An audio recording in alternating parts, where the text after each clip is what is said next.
Sambil menantikan juga nanti kehadiran dari tim ses Bu Risma dan Gus Hans, kita akan ke eh, ke analis politik dulu. Ada analis politik dari Universitas Brawijaya, Pak Anang Sujoko. Pak Anang, dari ketiganya ketika sudah menjalani debat tadi malam soal infrastruktur, dan kita juga sudah menyimak nih sebagian barusan perbincangan kita dengan Mas Gibran, dengan Pak Ali begitu. Kira-kira sudah ada yang bisa merepresentasikan pilihan masyarakat Jawa Timur sejauh ini?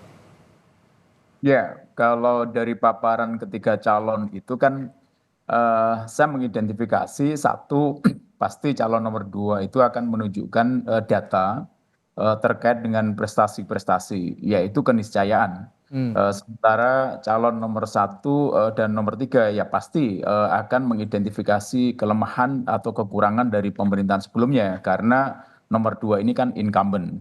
Nah, itu hal yang wajar terjadi. Dan menurut analisis saya ketika kita bicara pada media, apa yang ditayangkan oleh teman-teman melalui media televisi free terrestrial, itu memang saat ini ada kemungkinan, ada keterbatasan siapa penontonnya dulu. Ya, saya lihat semacam itu. Hmm. Nah, oleh karena itu sebetulnya tidak serta-merta apa yang kemudian ditayangkan secara live, apa debat kemarin itu kemudian begitu saja secara signifikan akan mengubah peta elektabilitas yang saat ini terjadi. Nah, ini hanya sebagai sebuah upaya pendidikan politik kalau menurut saya, Mhm. bagaimana meyakinkan terutama undecided voters itu kemudian membuat kalkulasi, membuat pertimbangan masalah rasionalitas, logika, dan tawaran-tawaran yang solusi-solusi yang ditawarkan memang kalau memang ada identifikasi kelemahan itu ya masuk akal. Apakah kemudian itu bukan hanya sekedar gimmick atau sebuah janji?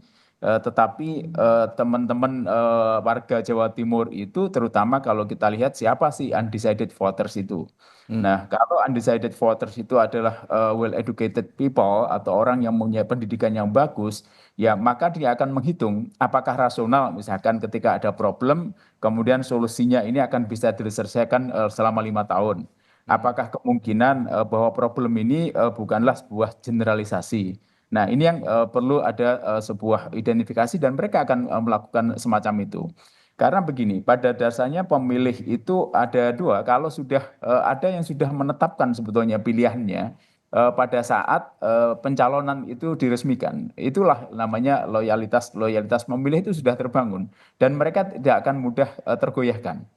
Nah, oleh karena itu, kalau kita lihat undecided voters inilah yang kemudian akan menjadi target, terutama berbicara pada pasangan nomor satu dan nomor tiga.